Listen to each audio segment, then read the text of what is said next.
اللہ تعالیٰ نے ایک جگہ سورہ فتح میں دعویٰ کیا ہے کہ محمد میرے رسول ہے، محمد الرسول اللہ۔ یہ خبر بھی ہے، دعویٰ بھی، محمد میرے رسول ہے۔ دعویٰ کی دلیل ہوتی ہے تب جا کے دعویٰ قبول ہوتا ہے، ٹھیک ہے نا؟ تو دلیل کیا ہے بس وہ آپ کو بتانا تھا۔ والذین معاہ، یہ دلیل ہے۔ صحابہ کی جو شان اس چھوٹے سے جملے میں اللہ نے بیان کر دی ہے، اللہ نے صحابہ کو اپنے نبی کی نبوت پر بطور دلیل پیش کی۔ اس ہستی کی سنگت میں رہنے والے لوگوں کو دیکھو، ان صفات والے لوگ صرف نبی کی صحبت سے بنتے ہیں اور کسی کی صحبت سے نہیں بنتے، لہٰذا میرے دعوے میں کھلی ہوئی سچائی ہے کہ محمد میرے رسول ہیں۔ دلیل کیا ہے کہ محمد آپ کے رسول ہیں؟ تو اللہ نے کہا والذین معاہ، معیت کسی صحابی کے ساتھ حضرت اور علامہ اور زبدۃ الاولیاء اور بقیت السلف اور حجت الخلف، اور اتنا پیر وڈا نہیں ہوتا جتنے ہوتے لقب وڈے ہوتے۔ تو اللہ نے کہا میرے نبی کی نبوت کی دلیل کیا ہے؟ والذین معاہ، یہ دلیل کہ جو اس کی سنگت صحبت میں موجود ہیں وہ ایسے لوگ ہیں کہ وہ نبی ہی بنا سکتے، کہ جو سب سے پہلی صفت ہے وہ صحبت نبی ہے، کہ انہوں نے اپنے نبی کی صحبت کو اس طرح ترجیح دی ہر چیز پر کہ ہر چیز کو قربان کر دیا اپنے نبی کی صحبت کو۔ تو اس سے آپ بھی ایک نیک صحبت میں ہو۔ ایک ہے کسی ولی کامل کی صحبت مل جائے، وہ تو آج ڈھونڈنے سے بھی نہیں ملتی، کہ وہ خانقاہی نظامی درم برم ہو کے رہ گئے۔ اس کا بدل ہے تبلیغ میں جانا، مدرسے کے ماحول کو غیبت سے بچانا، جھوٹ سے بچانا، حسد سے بچانا، بغض سے بچانا۔ تو یہ بھی ایک ماحول آپ کو ولی کامل کا درجہ دے دیتا ہے۔ پھر چھٹیوں میں آپ کو کہتے ہیں جماعت میں جاؤ، تو 10-12 مسلمانوں کا اکٹھے چلنا اور خیر کی بات پہ جمع ہو کے چلنا اور اللہ کے پیغام کو سناتے ہوئے چلنا، یہ ایک کامل ولی کے قائم مقام ہو جاتا ہے، جس کی وجہ سے چلہ لگنے سے مزاج اور ہو جاتا ہے، نہ لگنے سے مزاج اور ہوتا ہے۔ ساری زندگی جہاں کہیں آپ کو اللہ کے نیک بندے ملیں، ان کی صحبت سے مستغنی نہ ہونا، بے نیاز نہ ہونا، تو نہ ایسے مرید رہے نہ ایسے پیر رہے، لیکن پھر بھی جو بھی کہیں تمہیں نیک اللہ کے بندے ملیں، ان کے پاس بیٹھنا، ان کی صحبت۔ تو خیر ہم بات کر رہے تھے کہ اللہ کے نے دعویٰ کیا کہ میرے محمد میرے نبی ہیں، محمد الرسول۔ نشانی کیا ہے؟ دلیل کیا ہے؟ کہ دلیل ہے جو ان کے ساتھ رہتے ہیں۔ تو مولانا روم بھی ایسے ہی تھے، تو شمس تبریز کے ساتھ ملے تو پھر مولائے روم بن گئے۔ اللہ تعالیٰ نے علوم و معارف کا دریا ان پر کھول دیا۔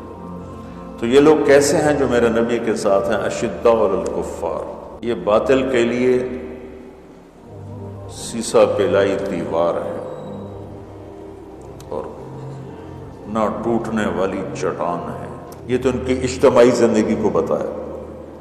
اجتماعی زندگی بنتی ہے اخلاق سے، تو رحماء بینہم، اور اس میں مضبوطی آتی ہے عبادات سے، تو تراہم رکعا سجدا، تم دیکھو گے کہ وہ کبھی رکوع میں کبھی سجدے میں۔ پھر بندگی بنتی ہے اخلاص سے، تو یبتغون فضلا من اللہ ورضوانا، تو عبادت کا نور چہرے پہ آتا ہے، اخلاق کا نور چہرے پہ آتا ہے۔ شراب پینے والا کا چہرہ بتاتا ہے شرابی ہے، نشہ کرنے والے کا چہرہ بتاتا ہے نشہ کرتا ہے۔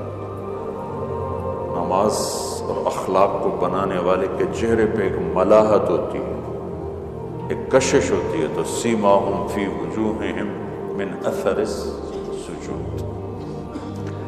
تو میرے عزیزو، یہ ہیں وہ صفات جس پر اللہ نے اپنے اپنے نبی کے ساتھیوں کو اپنے نبی کی نبوت پر بطور دلیل پیش کی. اور دوسری جگہ اللہ کہتا ہے کانوا قلیلا من اللیل ما یہجعون، راتوں کو بہت تھوڑا سوتے. جملہ ایسا لائے ہیں کہ ہر فعل میں قلت کا معنی پایا جاتا ہے، ہر لفظ میں قلت کا معنی پایا جاتا ہے. کانوا فعل ناقص تو قلت کا مطلب ٹھیک ہے. قلیلاً ویسے ہی قلت ہے. من تبعیض کا ہے، من اللیل تو من للتبعیض بھی قلت پر ہے. ما مصدر فعل کو مصدر بنا کے چھوٹا کر دیتا ہے تو وہ بھی قلت پر ہے ٹھیک. اور حجا گہری نیند کو نہیں کہتے، اونگنے کو کہتے ہیں، وہ بھی قلت پر ہے. تو کس خوبصورتی کے ساتھ اللہ نے صحابہ کے رات کے اٹھنے کو بتایا ہے کہ ہر لفظ میں کمی اور قلت کا معنی پایا جاتا ہے. اور پھر بالاسحار ہم یستغفرون، اور بسحری میں پھر راتوں میں اللہ کو یاد کر رہے ہوتے. تو یقیناً ہم ویسے نہیں بن سکتے لیکن ان کے پیچھے تو چل سکتے ہیں. والذین اتبعوہم بإحسان، وہ بھی اس فضیلت میں آ جائیں گے. صحابہ کو پرکھنے کا جو معیار ہے وہ تاریخ نہیں ہے، یا قرآن ہے یا حدیث پاک. صحابہ میں اللہ نے خود دو درجے بنائے. ایک درجہ ہے فتح مکہ سے پہلے ایمان لانے والوں کا، ایک درجہ ہے فتح مکہ اور اس سے آخر تک ایمان لانے والوں کا. اللہ تعالیٰ کا لا یستوی منکم من انفق من قبل الفتح وقاتل اولئک اعظم درجۃ من الذین انفقوا من بعد وقاتلوا. ٹھیک ہو گیا کہ میرے محبوب فتح مکہ سے پہلے جو آئے آپ کی صحبت میں وہ اور بعد والے برابر نہیں ہو سکتے. ان میں برابری کرنا بھی یہ فرق مراتب کو مٹانے والی بات ہوگی. ان میں برابری کرنا یہ فرق مراتب کو مٹانے والی بات ہوگی. خالد بن ولید اور عمار بن یاسر میں جھگڑا ہو گیا تو میرے نبی نے کہا دعوا لی اصحابی، میرے صحابہ کو میرے حوالے رہنے دو، انہیں تکلیف نہ پہنچاؤ. یہ مسلم شریف کا سبق ہو رہا تھا اور اس میں یہ روایت آئی تو میں نے اپنے استاد جی سے پوچھا کہ یہ اللہ کے نبی کیا فرما رہے ہیں، میرے صحابہ کو میرے ہی حوالے رہنے دو، انہیں کچھ نہ کہو. تو اس سے تو پتہ چلتا ہے کہ خالد بن ولید صحابی نہیں ہے، حالانکہ وہ بھی تو صحابی ہے.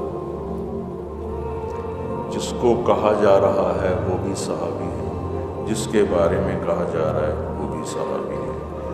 اور کہنے کا انداز ایسا ہے کہ ایک کو صحبت سے نکال رہے ہیں اور ایک کو داخل کر رہے ہیں. دعوا لی اصحابی.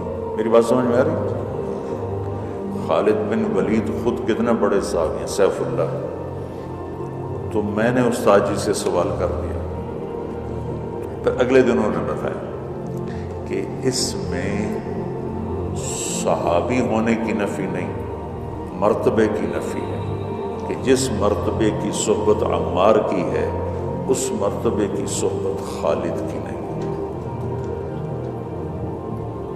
جس مرتبے پر صحبت میں عمار کھڑے ہیں اس مرتبے پر خالد نہیں کھڑے. تو ان دونوں کو برابر نہ کرو، ان دونوں کو برابر نہ کرو.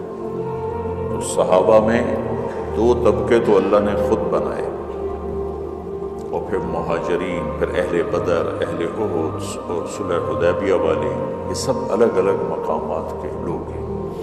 تو ایک برابری اللہ نے سب کے ساتھ کر دی. وہ کیا ہے؟ کلن وعد اللہ الحسنى، کہ ہمارا وعدہ ہے سب کو جنت دیں گے.